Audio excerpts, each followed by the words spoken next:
Hello दोस्तों, कैसे हैं आप सब। उम्मीद है कि आप सब अच्छे, स्वस्थ और मस्त होंगे और आप सबकी पढ़ाई बेहतरीन चल रही होगी। तो आज के इस वीडियो हम पढ़ेंगे बिहार शिक्षक भर्ती 2023 का, जो कि हमने यूथ कंपटीशन टाइम बुक से लिया है। पूरे 10 प्रैक्टिस सेट इसमें दिए गए हैं दोस्तों। आज हम इसका पहला प्रैक्टिस सेट जो है सॉल्व करेंगे। एक एक प्रैक्टिस सेट में दोस्तों 120 प्रश्न दिया हुआ है। जैसा कि यहाँ पे देखिएगा, देखिएगा यहाँ पे पूरा जो है समान अध्ययन बिहार शिक्षक भर्ती प्राथमिक विद्यालय हेतु, और यहाँ पे इसका सिलेबस भी हमने यहाँ पे इसको ले लिया है। आगे बढ़ेंगे दोस्तों। ये देखिए इसका प्रैक्टिस सेट पहला यहाँ पे देखिए। यहाँ पे कुल मिला के 120 प्रश्नों की यहाँ पे सीरीज है। जैसे एग्जाम में पूछेगा उस टाइप का यहाँ पे दिया गया है। यदि दोस्तों इस बार आप सरकारी अध्यापक बनना चाहते हैं तो वीडियो को बिना स्किप किए पूरा अंत तक देखिएगा। चलिए शुरुआत करते हैं यहाँ पे पहले प्रश्न से। पहला प्रश्न दोस्तों यहाँ पे कहता है, पहला प्रश्न है, निम्नलिखित में से कौन सी भिन्न सबसे बड़ी है। निम्नलिखित में से कौन सी भिन्न सबसे बड़ी है। तो दोस्तों इसमें चार ऑप्शन दिया हुआ है, 8/19, 9/22, 11/24 और 10/23। तो कैसे ज्ञात कर लेंगे। सबसे पहले हम 8/19 को हम भाग करेंगे दोस्तों, तो इसका मान आएगा 0.421 आएगा। उसी तरह से हम इसको भाग करेंगे दोस्तों 9/22 को, अगर हम इसको हल करते हैं तो 0.409 आएगा। उसी तरह से 10/23 को दोस्तों यहाँ पे भाग करेंगे तो यहाँ पे आ जाएगा 0.434 आ जाएगा। और इसी तरह हम इसको 11/24 को हल करेंगे तो कितना आएगा 0.458। अब हम इन तीनों में से देख लेते हैं कि कौन सा मान सबसे बड़ा है। तो 0.458 ये सबसे बड़ा है, तो इसका ऑप्शन कौन सा सही हो जाएगा दोस्तों, डी वाला ऑप्शन सही हो जाएगा। 11/24 इसका क्या हो जाएगा, राइट आंसर हो जाएगा। अगला प्रश्न देखेंगे दोस्तों। प्रश्न नंबर यहाँ पे दूसरा है। प्रश्न नंबर दूसरा कहता है दोस्तों, 5/12 तथा 12/5 का योग कितना होगा। 5/12 और 12/5 का योग कितना होगा। तो कैसे निकालेंगे दोस्तों, तो यहाँ लिखेंगे 5/12 प्लस 12 बटा कितना 5। इसको हल कर लेते हैं। 12 और 5 का लघुत्तम लेंगे दोस्तों, आएगा 12×5 = 60 आ जाएगा। और यहाँ पे आ जाएगा 25 और 12 बरहियम कितना होता है 144। इसको जोड़ेंगे कितना आएगा दोस्तों, ये आ जाएगा 169। 169 बटा कितना आ जाएगा 60 आ जाएगा।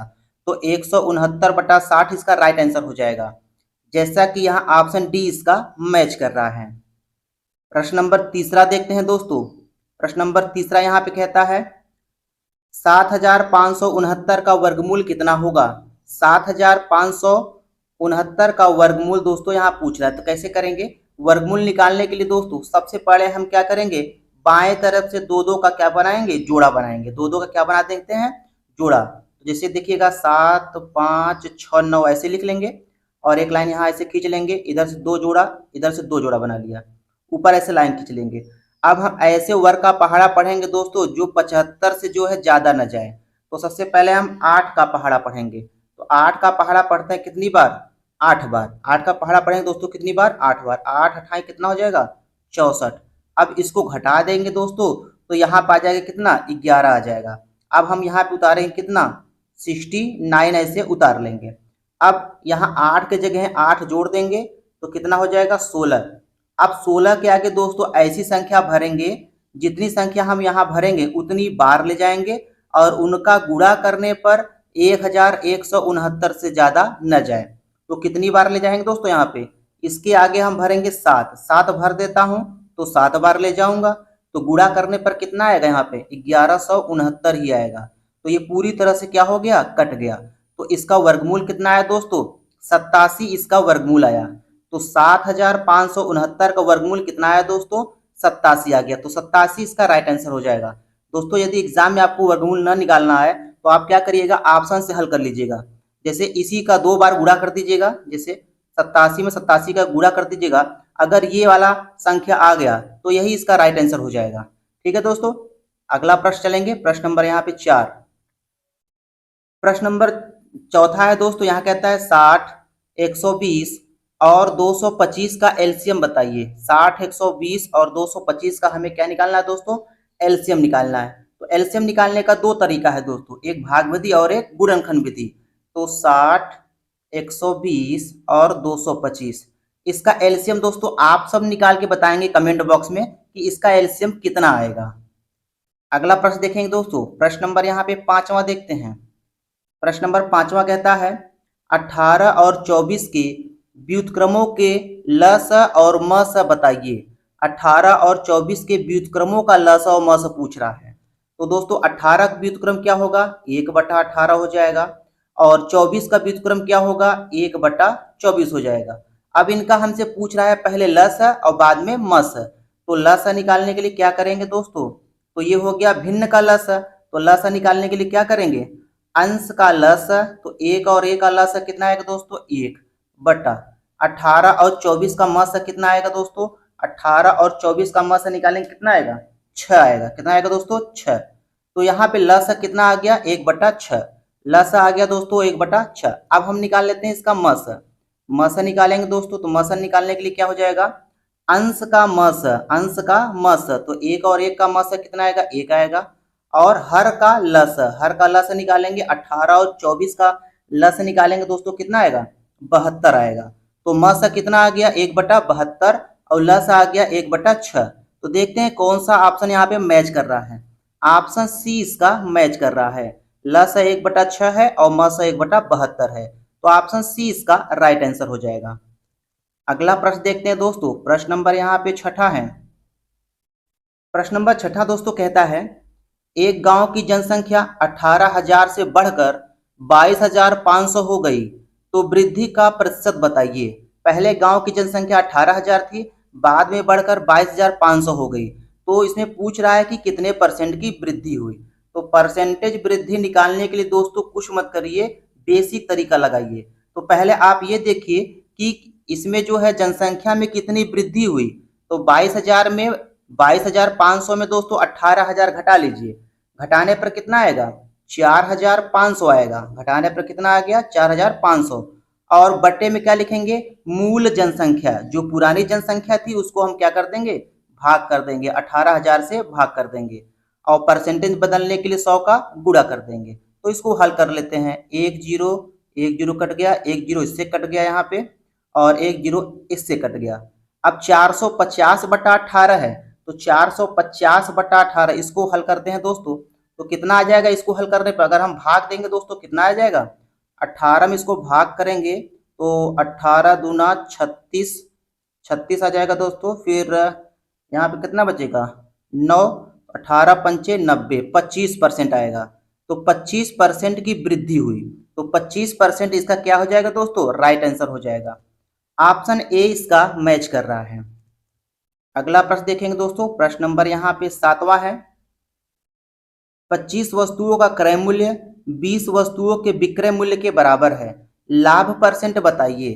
तो दोस्तों यहाँ पे देखिएगा 25 वस्तुओं का क्रय मूल्य मतलब सीपी बराबर 20 वस्तुओं का विक्रय मूल्य के बराबर है। तो ऐसे लिख लिए। तो सबसे पहले हम यहाँ निकाल लेते हैं सीपी बटा एसपी। तो ये हो जाएगा 20 बटा कितना, 25 हो जाएगा। ठीक है, अब इसको थोड़ा सा छोटा कर लेता हूं, तो 5 चौका 20 हो जाएगा और 5 25 हो जाएगा। तो कहने क्या मतलब है दोस्तों, 4 में खरीदा और 5 में बेचा है, 4 में खरीदा है 5 में बेचा है, तो जाहिर सी बात है इसको लाभ होगा।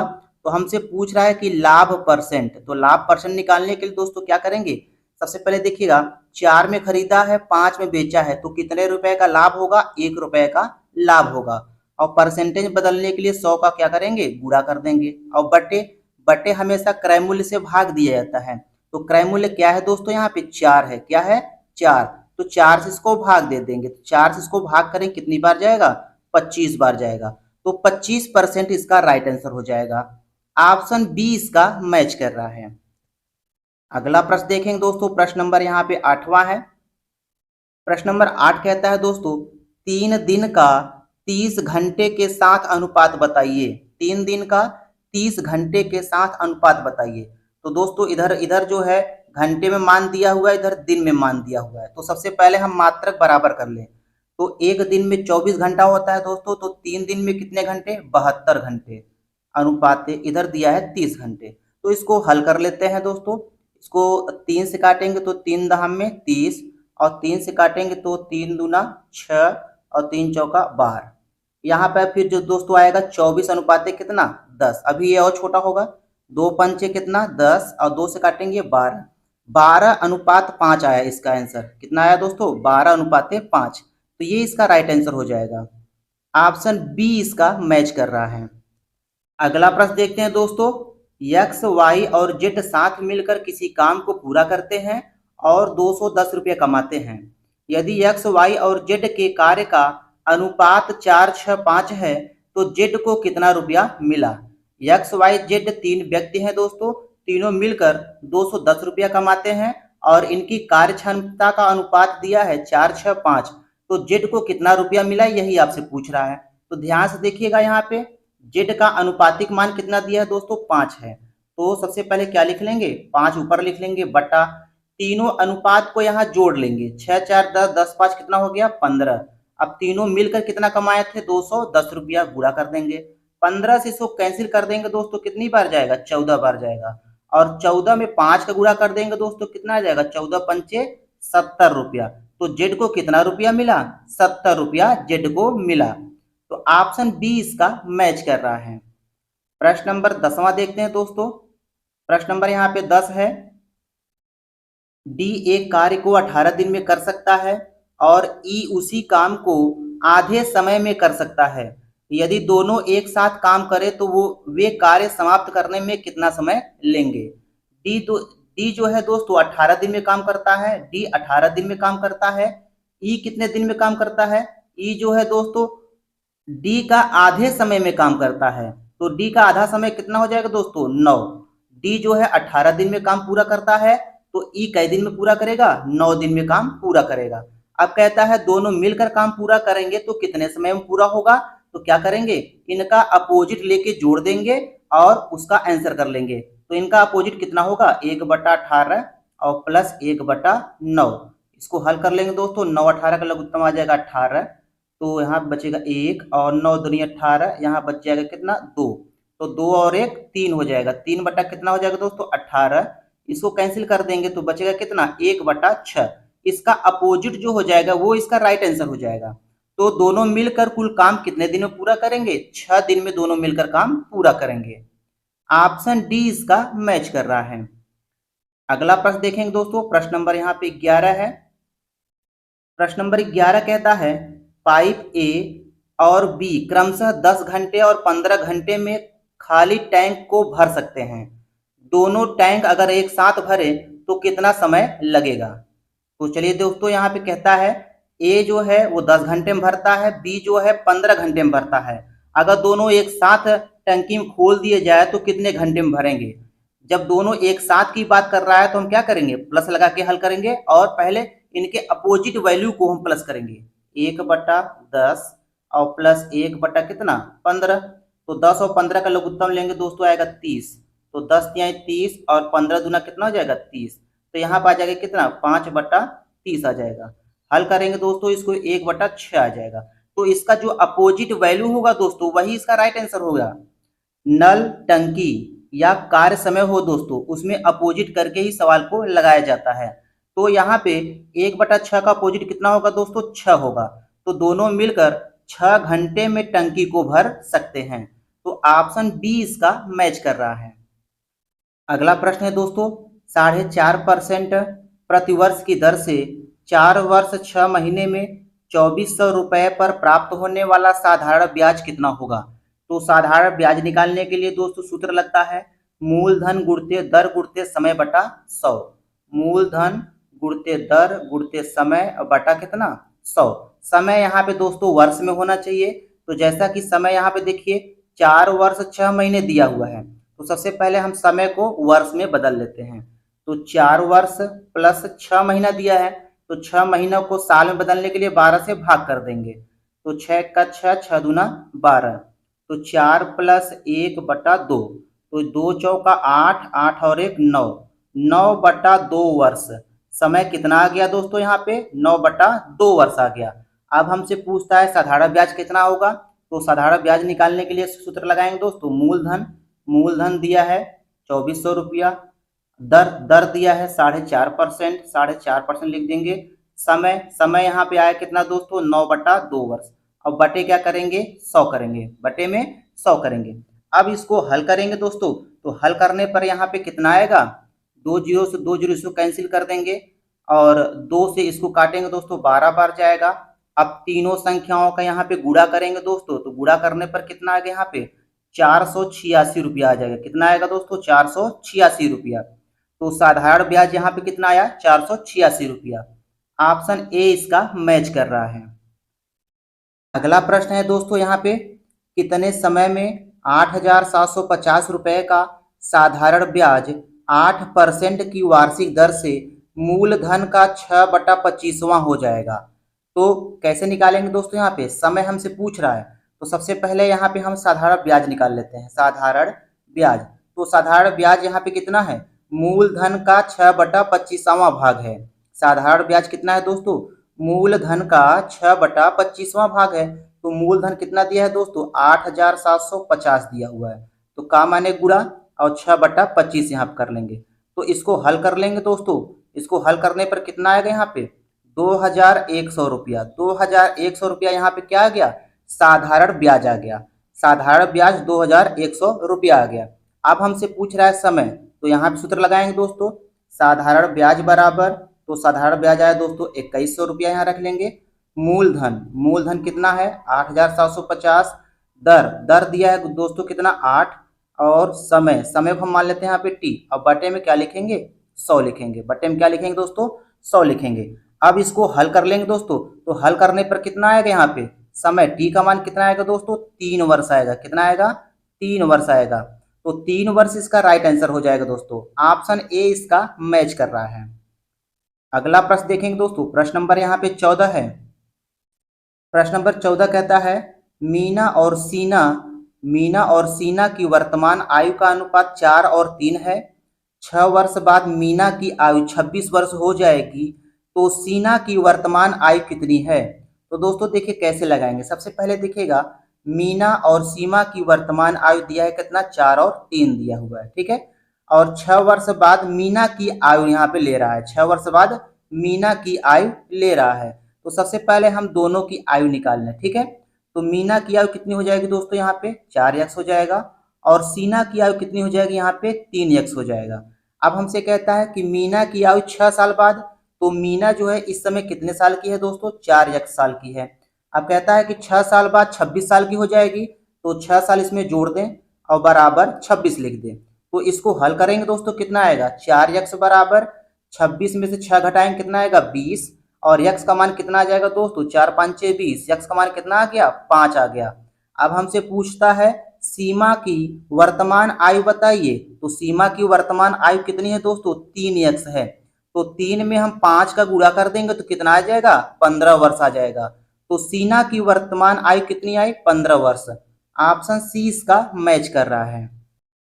अगला प्रश्न देखते हैं दोस्तों, यहाँ पे कार ए की गति जो है 80 किलोमीटर प्रति घंटा है। यह 6 घंटे में एक निश्चित दूरी को तय करती है, और बी उस समय में कार ए से 60 किलोमीटर दूरी कम दूरी तय करता है। तो कार बी की गति बताइए। कार बी की गति हमसे यहाँ पे दोस्तों पूछता है। तो सबसे पहले हम ये निकाल लेते हैं, कार ए जो है कितना दूरी तय किया, कार ए कितना दूरी तय किया। तो दूरी बराबर होता है चाल गुणते समय। तो चाल दिया दोस्तों यहाँ पे कितना 80, समय दिया है कितना 6, तो गुणा कर लेंगे कितना आएगा 6 48, 480 किलोमीटर ए जो है दूरी तय करता है। ए 480 किलोमीटर दूरी तय करता है। अब यहाँ पे कहता क्या है, बी उसी समय में कार ए से 60 किलोमीटर दूरी कम तय करता है। तो ए जो है 480 किलोमीटर तय करता है, बी जो है इससे 60 किलोमीटर कम तय करता है।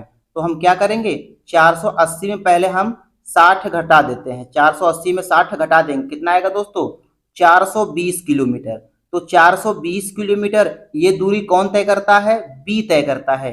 बी कितनी दूरी तय करता है 420 किलोमीटर की दूरी तय करता है। अब हमसे पूछ रहा है बी की चाल बताइए। तो चाल बराबर होता है दूरी बटा समय। तो दूरी बटा समय, दूरी कितना है 420, समय कितना है, समय यहाँ पे समान है वही 6 घंटा। तो 6 से भाग कर देंगे दोस्तों कितना आएगा 6 सते 42, 70 किलोमीटर प्रति घंटा। 70 किलोमीटर प्रति घंटा इसका राइट आंसर हो जाएगा। ऑप्शन बी इसका मैच कर रहा है। अगला प्रश्न देखते हैं दोस्तों। प्रश्न नंबर यहाँ पे 16 है। एक बस 90 किलोमीटर प्रति घंटा की गति से दौड़ रही है। यह 20 सेकंड में कितनी दूरी तय करेगी? 90 किलोमीटर प्रति घंटा की गति से बस चल रही है और 20 सेकंड में कितनी दूरी तय करेगी। समय यहाँ दोस्तों देखिएगा सेकंड में दिया हुआ है। तो सबसे पहले यहाँ पे जो चाल है, चाल दिया है कितना दोस्तों? 90 किलोमीटर प्रति घंटा। तो किलोमीटर प्रति घंटा को पहले हम बदल लें मीटर प्रति सेकंड में। तो मीटर प्रति सेकंड बदलने के लिए दोस्तों 5/18 का क्या कर देंगे? गुणा कर देंगे। तो 18 पंचे 90। तो चाल कितना आ गया दोस्तों? 25 मीटर प्रति सेकंड। चाल यहाँ पे कितना आ गया दोस्तों? 25 मीटर प्रति सेकंड आ गया। अब हमसे पूछ रहा है यह 20 सेकंड में कितनी दूरी तय करेगी। तो दूरी पूछ रहा है तो दूरी बराबर क्या होता है दोस्तों? चाल गुणते समय। दूरी बराबर क्या होता है? चाल गुणते समय। तो चाल यहाँ पे कितना है दोस्तों? 25 और समय कितना दिया है? 20 सेकंड। तो 25 दूना 50, 500 मीटर। 500 मीटर इसका क्या हो जाएगा? राइट आंसर हो जाएगा। ऑप्शन ए इसका मैच कर रहा है। अगला प्रश्न देखते हैं दोस्तों। धारा की दिशा में एक आदमी की चाल 15 किलोमीटर प्रति घंटा है और धारा की चाल 2.5 किलोमीटर प्रति घंटा है। धारा के विपरीत उसकी चाल बताइए। धारा के विपरीत चाल पूछ रहा है तो कैसे लगाएंगे दोस्तों? सबसे पहले यहाँ पर हम मान लेते हैं आदमी की चाल कितना है? x है और धारा की चाल कितना है? y है। तो धारा की दिशा में जब भी कोई आदमी बहेगा तो आदमी की चाल क्या होगी दोस्तों? आदमी की चाल होगी प्लस धारा की चाल, दोनों को मिलाकर आदमी जो है तेजी के साथ बहेगा। तो आदमी की चाल प्लस धारा की चाल दोनों को मिलाकर यहाँ पे कितना दिया है दोस्तों? 15 किलोमीटर प्रति घंटा दिया है। आदमी की चाल कितना है? 15 किलोमीटर प्रति घंटा। और आदमी की चाल में क्या क्या सम्मिलित है दोस्तों? स्वयं आदमी की भी चाल है और धारा की भी चाल है। तो x प्लस वाई बराबर कितना हो गया? 15। अब यहाँ पे देखिएगा x का मान हम निकाल लेते हैं प्लस y का मान कितना दिया है? y है धारा की चाल, तो y का मान है दोस्तों कितना? 2.5। तो 2.5 यहाँ रख लिया, यहाँ कितना आ गया? 15। तो x का मान निकालेंगे दोस्तों कितना हो जाएगा? 15 में 2.5 घटाएंगे कितना आएगा? 12.5 किलोमीटर प्रति घंटा। ये तो आ गया आदमी की चाल। आदमी की चाल आ गया दोस्तों 12.5 किलोमीटर प्रति घंटा। अब हमसे पूछता है धारा के विपरीत चाल बताइए। तो धारा के विपरीत चाल मतलब घट जाएगा। तो धारा के विपरीत चाल निकालने के लिए दोस्तों क्या लगाएंगे? x minus Y. तो x कितना आया? 12.5 आ गया, माइनस y क्या है? धारा की चाल 2.5। तो 2.5 इसमें क्या कर देंगे? घटा देंगे। तो घटाने पर कितना आएगा दोस्तों? 10। तो 10 किलोमीटर प्रति घंटा ये इसका राइट आंसर हो जाएगा। ऑप्शन ए इसका मैच कर रहा है। अगला प्रश्न देखेंगे दोस्तों। देखते हैं दोस्तों, एक समबाहु त्रिभुज का शीर्ष लंब माने होता है दोस्तों ऊंचाई। शीर्ष लंब दिया है 15 सेंटीमीटर। इस त्रिभुज का क्षेत्रफल बताइए। तो त्रिभुज कौन सा है दोस्तों? समबाहु त्रिभुज है। यहाँ पे समबाहु त्रिभुज देखिएगा दोस्तों, समबाहु त्रिभुज की तीनों भुजाएं क्या होती हैं? बराबर। और यहाँ पे शीर्ष लंब माने ऊंचाई, इसका दिया है कितना? 15 सेंटीमीटर दिया है। यदि दोस्तों हमें इसका भुजा पता चल जाए, हमें क्या पता चल जाए? इसकी भुजा पता चल जाए तो हम समबाहु त्रिभुज का क्षेत्रफल आसानी से निकाल सकते हैं। तो सबसे पहले इसका भुजा निकालने के लिए क्या करेंगे? हम यह जानते हैं दोस्तों कि समबाहु त्रिभुज की ऊंचाई जो होती है, ऊंचाई h बराबर क्या होता है? करड़ी में 3/2 गुणते भुजा। ये सूत्र होता है दोस्तों समबाहु त्रिभुज के शीर्ष लंब का।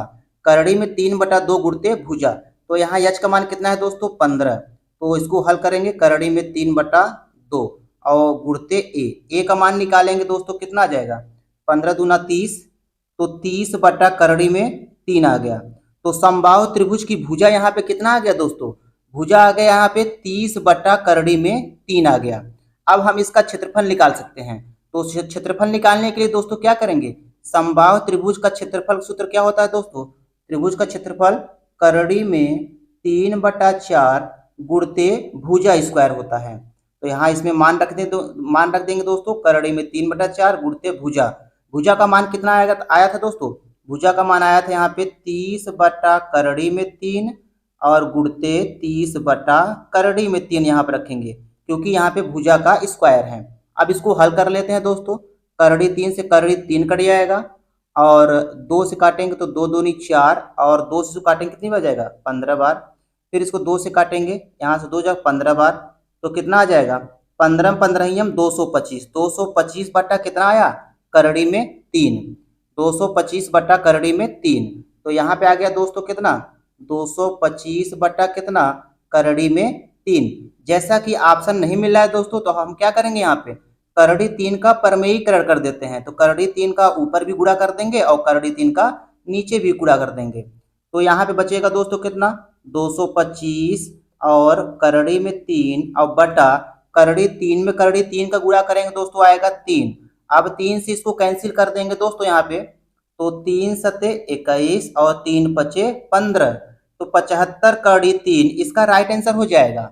तो समबाहु त्रिभुज का क्षेत्रफल कितना है दोस्तों 75 करड़ी में 3 वर्ग सेंटीमीटर। ऑप्शन बी इसका मैच कर रहा है। अगला प्रश्न देखा जाए दोस्तों, एक 28 सेंटीमीटर व्यास वाले अर्धवृत्त की परिधि बताइए। तो सबसे पहले हम निकाल लेते हैं दोस्तों यहाँ पे त्रिज्या। तो त्रिज्या कैसे निकालेंगे व्यास का आधा करके। तो r बराबर क्या हो जाएगा, व्यास है 28 सेंटीमीटर, इसका आधा कर देंगे दोस्तों कितना आ जाएगा 14 सेंटीमीटर। ये अर्धवृत्त की त्रिज्या आ गई। अब हमसे पूछ रहा है अर्धवृत्त की परिधि बताइए। तो अर्धवृत्त की परिधि का सूत्र होता है दोस्तों पाई r प्लस 2r होता है। अब इसी में हम मान रख लेंगे, पाई का मान होता है दोस्तों कितना 22/7 और गुणते r का मान कितना है 14 प्लस 2 गुणते कितना 14। अब इसको हल कर लेंगे दोस्तों, 7 का 7, 7 दूनी 14, तो यहाँ पे बचेगा 22 दूना 44 और प्लस 14 दूना 28। इसको जोड़ेंगे कितना आएगा दोस्तों, इसको जोड़ने पे कितना आएगा 44 और प्लस 28 जोड़ेंगे कितना आएगा दोस्तों 72 आएगा। तो 72 सेंटीमीटर इसका राइट आंसर हो जाएगा। ऑप्शन सी इसका मैच कर रहा है। अगला प्रश्न देखा जाए दोस्तों, यहाँ पे प्रश्न नंबर यहाँ पे 20 है। प्रश्न नंबर 20 कहता है दोस्तों, त्रिज्या r वाले एक गोले तथा त्रिज्या r एवं ऊंचाई 2r वाले एक बेलन के आयतन का अनुपात बताइए। तो दोस्तों यहाँ पे ऊपर हम लिखेंगे गोले का आयतन। तो गोले का आयतन का सूत्र क्या होता है दोस्तों, गोले का आयतन का सूत्र होता है 4/3 पाई r घाते 3। गोले का आयतन कितना होता है 4/3 पाई r घाते 3 बटे बेलन का आयतन क्या होता है दोस्तों, सूत्र पाई r स्क्वायर एच होता है। बेलन का आयतन क्या होता है पाई r स्क्वायर एच होता है।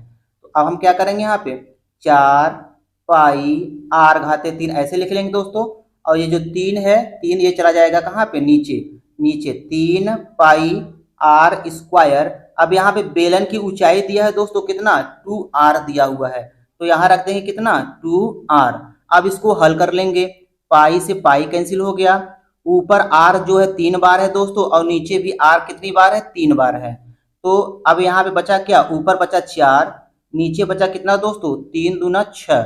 इसको कैंसिल करेंगे तो 2 दूना 4 और 2 तिहाई कितना 6। तो अनुपात कितना आएगा दोस्तों 2:3 का अनुपात आएगा। ऑप्शन ए इसका मैच कर रहा है।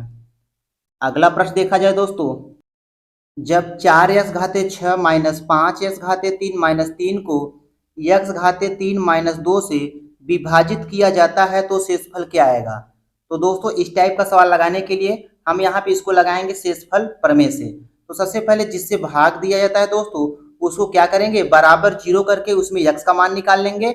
जो x का मान आएगा दोस्तों उसी को हम इसमें रख देंगे, वही हमारे पास क्या आ जाएगा शेषफल आ जाएगा। तो चलिए यहाँ पे सबसे पहले लगाते हैं, यहाँ पे पहले हम इसमें x का मान निकालते हैं क्योंकि इसी से हमें क्या करना है भाग देना है इसमें। तो यहाँ पे हो जाएगा x घाते 3 माइनस 2 बराबर 0 करके x का मान निकालेंगे। तो x घाते 3 बराबर कितना हो जाएगा दोस्तों 2 हो जाएगा। तो x का मान निकालेंगे तो यहाँ पे क्या आ जाएगा 2 पे घाते कितना आ जाएगा 1/3 आ जाएगा। तो x का मान यहाँ पे क्या है दोस्तों 2 पे घाते 1/3 आ गया। अब इसी x का मान हम क्या करेंगे इस बहुपद में रख देंगे, वही हमारा शेषफल आ जाएगा। तो चलिए देखिए कैसे निकालेंगे यहाँ पे।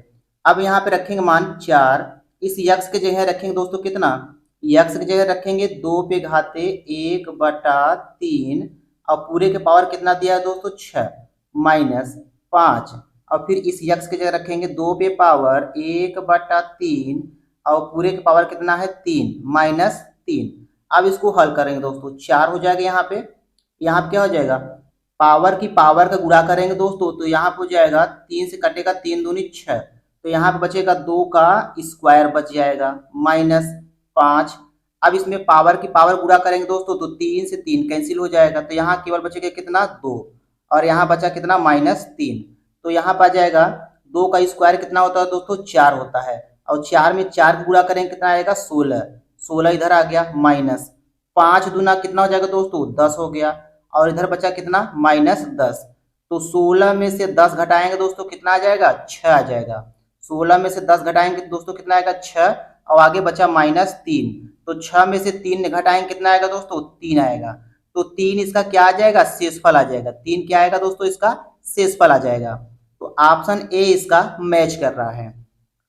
अगला प्रश्न देखेंगे दोस्तों, प्रश्न नंबर यहाँ पे 22 है। प्रश्न नंबर 22 में कहता है दोस्तों 170 परिवारों के एक सर्वेक्षण में 115 लोग कॉफी पीते हैं, 110 लोग चाय पीते हैं और 130 लोग दूध पीते हैं।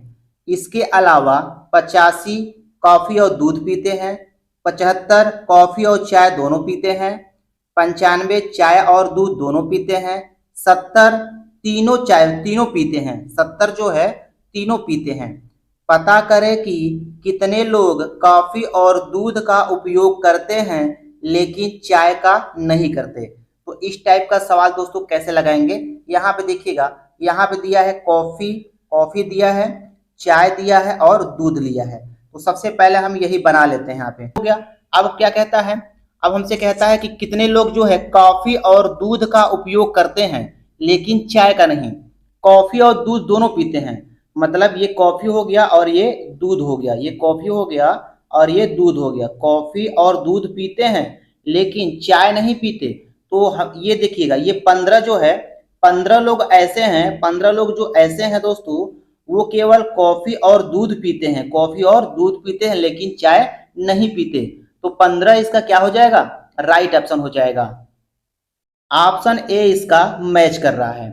अगला प्रश्न देखा जाए दोस्तों, tan a plus cot A बराबर 2 है, तो tan square A plus cot square A का मान बताना है।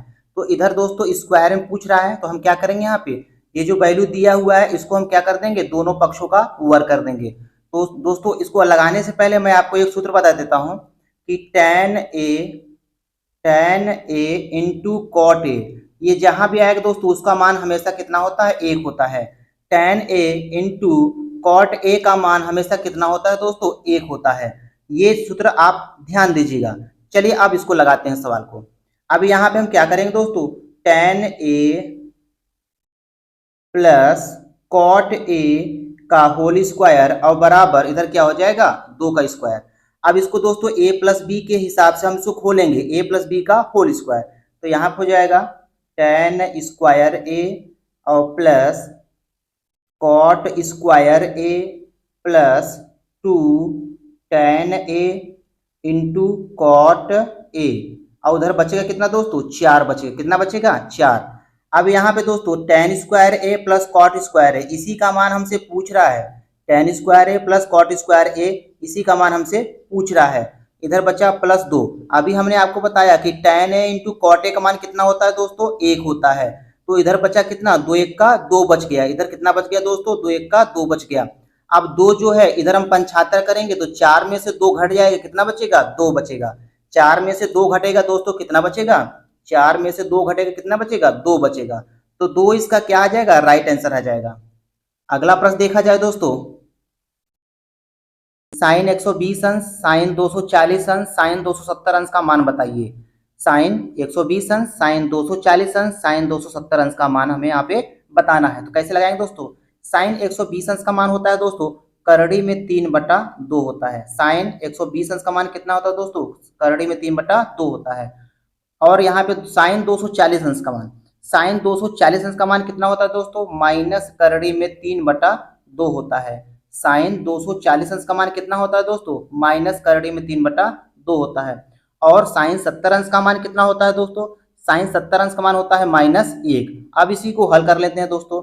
तो करड़ी में 3 में करड़ी 3 का गुणा करेंगे कितना आएगा दोस्तों 3 आएगा, और बटे 2 में 2 को गुणा करेंगे कितना आएगा दोस्तों 4 आएगा, और माइनस में माइनस गुणा करेंगे कितना आएगा प्लस आएगा। तो इसका राइट आंसर कितना हो जाएगा दोस्तों 3/4। 3/4 इसका राइट आंसर हो जाएगा दोस्तों। यदि दोस्तों आपको साइन 120 अंश का मान और साइन 240 अंश का मान, साइन 270 अंश का मान नहीं निकालना आता है तो आप हमें कमेंट बॉक्स में बताइए, इसके लिए हम अलग वीडियो बना देंगे। अगला प्रश्न देखते हैं दोस्तों, प्रश्न नंबर यहाँ पे 25 है। प्रश्न नंबर 25 कहता है दोस्तों, दिए गए आंकड़े 3, 12, 4, 6, 8, 5, 4 का बहुलक बताना है। तो बहुलक क्या होता है दोस्तों? आंकड़ों में जो सबसे ज्यादा बार आई रहती है गिनती या संख्या, वही बहुलक होता है।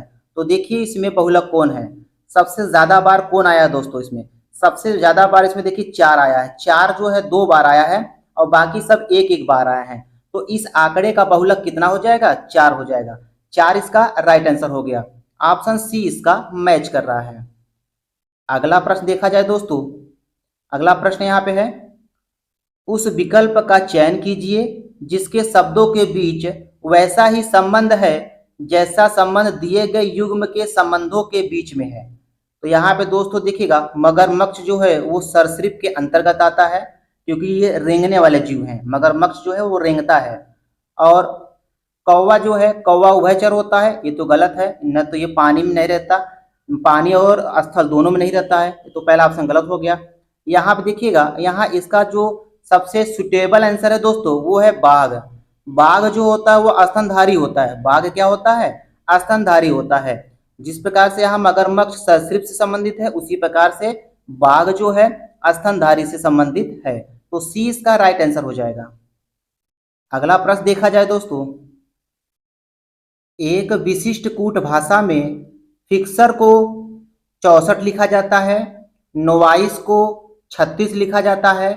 तो इसी भाषा में ट्रायल का कोड क्या होगा? यहाँ पे देखिए दोस्तों, एक विशिष्ट कूट भाषा का प्रयोग किया है फिक्सर के लिए। फिक्सर के लिए 64 लिखा है और नोवाइस के लिए 36 लिखा है। तो इसी प्रकार से पूछ रहा है ट्रायल के लिए इसका कोड क्या होगा। तो सबसे पहले हम यहाँ पे देखते हैं फिक्सर में जो है कितने अक्षर हैं। फिक्सर में दोस्तों देखिएगा 8 अक्षर हैं। कितने हैं? 8। अगर हम 8 का स्क्वायर कर दें दोस्तों, कितना आ जाएगा? 64 आ जाएगा। तो उसी तरह से हम इसको भी चेक करते हैं, इसमें कितने अक्षर है दोस्तों? इसमें जो है 6 अक्षर है। कितने अक्षर हैं? 6। 6 का स्क्वायर कर देंगे दोस्तों, कितना आएगा? 36 आएगा। अब इसी तरह से हम क्या करेंगे? कोड इसी तरह से हम ट्रायल में भी करेंगे। तो ट्रायल में कुल कितने अक्षर है दोस्तों? 5 अक्षर हैं। कितने अक्षर हैं? 5। तो 5 का स्क्वायर कर देंगे, कितना आएगा दोस्तों? 25 आ जाएगा। तो 25 इसका राइट आंसर हो जाएगा। ऑप्शन सी इसका मैच कर रहा है। अगला प्रश्न देखा जाए दोस्तों, अगला प्रश्न यहाँ पे दोस्तों, 4 संख्याएं दी गई हैं जिनमें से 3 किसी तरह से समान है और एक जो है असंगत है। असंगत संख्या का चयन कीजिए। तो यहाँ पे दोस्तों देखिएगा 4 संख्या दिया हुआ है, 3 इसमें क्या है? किसी न किसी तरह समान है और एक जो है असमान है। वही असमान वाली संख्या बताना है। तो सबसे पहले इसको देखिएगा, ये जो है 11 का घन है। ये क्या है दोस्तों? ये 11 का घन है। और ये जो है ये दोस्तों 1728, ये 12 का घन है। और ये जो है ये किसका घन है दोस्तों? ये 13 का घन है। ये 13 का घन है। लेकिन जो है 2306 ये किसी भी संख्या का घन नहीं है। तो यही जो है असंगत है। तो ऑप्शन ए इसका मैच कर रहा है। अगला प्रश्न देखा जाए दोस्तों, अक्षर समूह का चयन कीजिए जो निम्नलिखित श्रेणी से संबंधित नहीं है। ये एक श्रेणी दोस्तों यहाँ बन रही है और इसमें से बताना है कि कौन सा समूह सही नहीं है। तो जैसा कि देखिएगा, डी के बाद ई आया है, डी के बाद क्या आया? ई, और ई के बाद एफ, एक अक्षर छोड़ दिया, तब आया जी एच। एच के बाद आता है कितना दोस्तों? आई। आई के बाद यहाँ लिखा है जे के। अब जे के बाद कितना आता है दोस्तों? एल। एल के बाद क्या लिखना चाहिए? यहाँ पे एम और एन होना चाहिए। एल के बाद यहाँ पे क्या होना चाहिए दोस्तों? एम और एन होना चाहिए। यही जो है इस श्रेणी से संबंधित नहीं है। तो ऑप्शन सी इसका मैच कर रहा है। अगला प्रश्न देखा जाए दोस्तों, अगला प्रश्न है यहाँ पे दोस्तों, निम्नलिखित आकृति में प्रश्न चिन्ह का स्थान लेने वाली संख्या का मान बताइए। निम्नलिखित में श्रृंखला में प्रश्न चिन्ह का स्थान लेने वाली संख्या का मान बताइए। तो दोस्तों यहाँ पे देखते हैं, ये एक ट्रायंगल यहाँ बना है, एक ट्रायंगल यहाँ बना है। इसमें जो है जिस तरह से संबंध इन दोनों में है, उसी तरह से हम संबंध जो है तीसरे में लगाएंगे। तो चलिए देखते हैं यहाँ पे कैसे। यदि दोस्तों हम 8 में 2 जोड़ दें, 8 में 2 जोड़ दें, 8 2 कितना हो गया? 10, और 10 में 5 घटा दें तो कितना आ जाएगा? 5। ये 5 आ गया। तो यही नियम हम इसमें अप्लाई करते हैं। 10 और 9 कितना हो जाएगा दोस्तों? 10 और 9 कितना हो गया? 19। और यदि हम 19 में 3 घटा देंगे दोस्तों, कितना आ जाएगा? 16। ठीक है दोस्तों, तो यही नियम जो है हम सेम इसमें भी अप्लाई करेंगे। 8 और 7 जोड़ेंगे दोस्तों कितना आएगा 15 आ जाएगा, और 15 में 1 घटा देंगे दोस्तों कितना आ जाएगा 14। तो क्वेश्चन मार्क जगह यहाँ पे क्या आएगा 14 आएगा, तो 14 इसका राइट आंसर हो जाएगा। ऑप्शन बी इसका मैच कर रहा है। अगला प्रश्न देखा जाए दोस्तों, यहाँ पे दिए गए पैटर्न का ध्यान पूर्वक अध्ययन कीजिए और उस संख्या का चयन कीजिए जो इसमें प्रश्नवाचक चिन्ह के स्थान पर आएगी। तो दोस्तों ये एक पैटर्न दिया हुआ है, उसके हिसाब से आपको बताना है कि इस प्रश्नवाचक चिन्ह के स्थान पर क्या आएगा। यदि दोस्तों हम ऐसे कर लें, यदि हम 7 और 5 को जोड़ लें कितना आ जाएगा 12, कितना आएगा दोस्तों 12, और 12 में इस 4 से भाग कर दें तो कितना आएगा दोस्तों यहाँ पे 3 आ गया। तो यही पैटर्न हम सीधा सेम अगले वाले पर अप्लाई करते हैं। तो 3 और 6 को जोड़ेंगे कितना आएगा दोस्तों 9 आएगा, कितना आएगा 9, और इसके ऊपर जो संख्या लिखी है उससे हम क्या कर दें भाग कर दें, तो कितना आएगा दोस्तों यहाँ पे 3 आ गया। तो पैटर्न हमको ये पता चल गया, तो यही पैटर्न हम इसमें भी अपनाएंगे। तो इस क्वेश्चन मार्क की जगह हम मान लेते हैं यक्स, तो यक्स में हम क्या करेंगे दोस्तों 27 जोड़ लेंगे, यक्स में क्या करेंगे 27 क्या कर लेंगे जोड़ लेंगे, और 27 में जोड़ने के बाद क्या करेंगे इस 18 से क्या कर देंगे भाग कर देंगे, 18 से क्या कर देंगे भाग, और भाग करने पर कितना आना चाहिए 3 आना चाहिए। तो इसी यक्स का मान निकाल लेंगे आंसर हो जाएगा। तो यक्स का मान कितना आएगा दोस्तों, अगर यहाँ पे हम रख दे दोस्तों 27, तो 27 और 27 कितना हो जाएगा 54 हो जाएगा, तो 18 त्रिक कितना होता है 54, तो यक्स के जगह कितना आएगा दोस्तों 27 आएगा, तो 27 इसका राइट आंसर हो जाएगा। ऑप्शन बी इसका मैच कर रहा है। अगला प्रश्न देखा जाए दोस्तों, अगला प्रश्न यहाँ पे कहता है निम्नलिखित आकृति में वर्ग गणितज्ञों को दर्शाता है, त्रिकोण सांख्यिकी विदों को दर्शाता है, वृत्त वास्तुकारों को दर्शाता है, और आयत रोग निदान ज्ञाता को दर्शाता है। अंकों का कौन सा समुच्चय उन वास्तुकारों को दर्शाता है जो सांख्यिकी विद नहीं है। तो चलिए दोस्तों सबसे पहले हम यहाँ पे सबको मेंशन कर लेते हैं। ये आकृति बना हुआ है, तो इसमें जो है ये जो वर्ग है दोस्तों, ये वर्ग है ये किसको बताता है गणितज्ञ को बताता है, ये किसको बताता है गणितज्ञ को बताता है। और ये जो आपके सामने ये आयत है, आयत जो है पैथालिस्ट को बताता है, पैथालिस्ट को बता रहा है। और ये जो सर्किल है दोस्तों, ये सर्किल जो है वास्तुकार को बताता है, वास्तुकार को बताता है। और ये जो ट्रायंगल है दोस्तों, ये सांख्यिकी विद को बता रहा है, सांख्यिकी विद को बता रहा है। अब हमसे यहाँ पे ये कहता है दोस्तों, यहाँ पे ये कह रहा है कि जो सांख्यिकी विधि ना हो लेकिन वास्तुकार हो, जो सांख्यिकी विधि ना हो लेकिन वास्तुकार क्या हो। तो इसमें थोड़ा सा देखिएगा, तो ध्यान से देखिएगा दोस्तों, ये जो 1 है और 2 है और ये 3, ये 1 2 3, ये तीनों जो है वास्तुकार हैं लेकिन सांख्यिकी विद नहीं है। तो इसका राइट आंसर हो जाएगा 1 2 3, यही इसका राइट आंसर हो जाएगा। जैसा कि ऑप्शन में देखते हैं दोस्तों, ऑप्शन यहाँ पे डी इसका मैच कर रहा है। अगला प्रश्न देखा जाए दोस्तों, अगला प्रश्न यहाँ पे कहता है दोस्तों कथन निष्कर्ष वाला सवाल आ गया दोस्तों। 3 कथन दिए गए हैं, उसके बाद 3 निष्कर्ष दिया गया है। कथनों को सत्य मानते हुए भले ही वे आमतौर पर ज्ञात तत्वों से अलग हो, यह निर्णय लीजिए कि कौन सा निष्कर्ष कथनों का तार्किक रूप से अनुसरण करता है या करते हैं। तो चलिए दोस्तों देखते हैं यहाँ पे सवाल को। सवाल लिखा हुआ है दोस्तों यहाँ पे कि सभी मुर्गी अंडे हैं, सभी मुर्गी क्या हैं अंडे। तो यहाँ बना लेता हूँ सभी, ये मुर्गी पहले बना लिया, सभी मुर्गी कहता है कि क्या है अंडे हैं, सभी मुर्गी क्या है अंडे हैं। तो यहाँ ये बन जाएगा इसका डायग्राम ऐसे, सभी मुर्गी क्या है दोस्तों अंडे, इस टाइप का डायग्राम बन गया। अब अगला क्या कहता है सभी पक्षी अंडे हैं, तो सभी पक्षी, पक्षी को यहाँ कर लेता हूँ, सभी पक्षी जो है क्या है अंडे हैं, सभी पक्षी क्या है अंडे हैं। अब अगला क्या कहता है सभी अंडे शेर हैं, सभी अंडे जो हैं वो क्या हैं शेर हैं, सभी अंडे क्या हैं शेर हैं, तो शेर सबसे ऊपर बन जाएगा।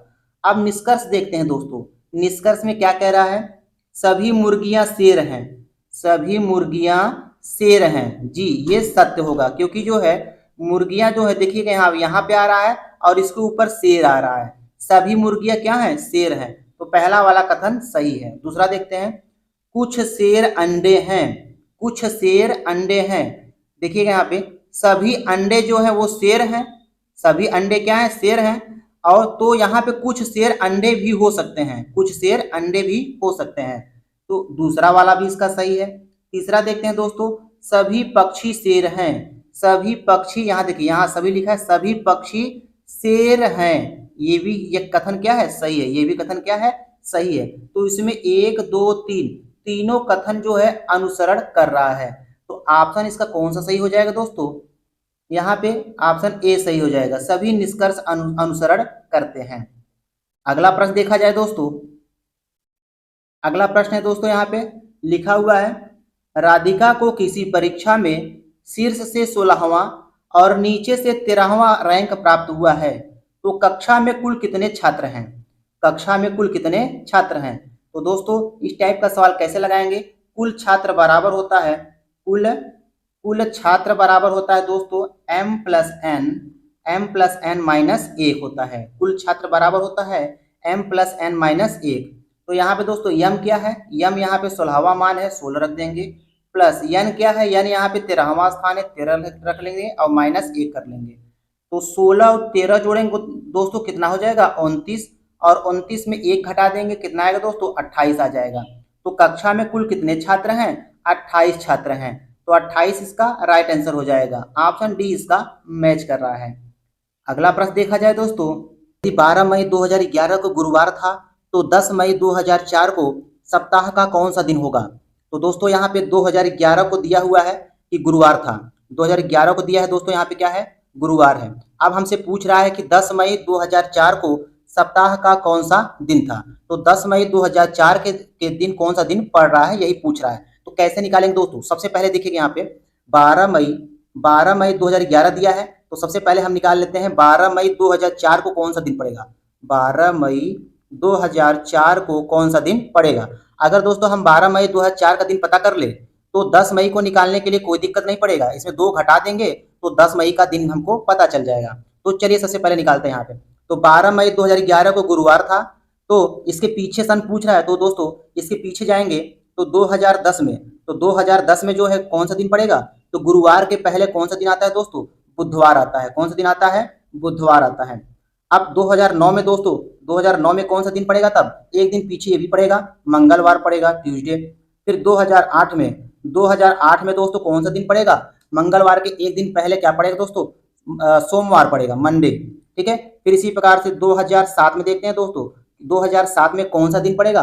2007 में दोस्तों देखिएगा 2008 जो है ये लीप वर्ष है, ये क्या है, लीप वर्ष है। तो इसमें जो है 2 दिन आगे बढ़ता है दोस्तों, बाकी सब दिन में एक एक दिन होता है, लेकिन लीप वर्ष में जो है 2 दिन जो है आगे बढ़ता है।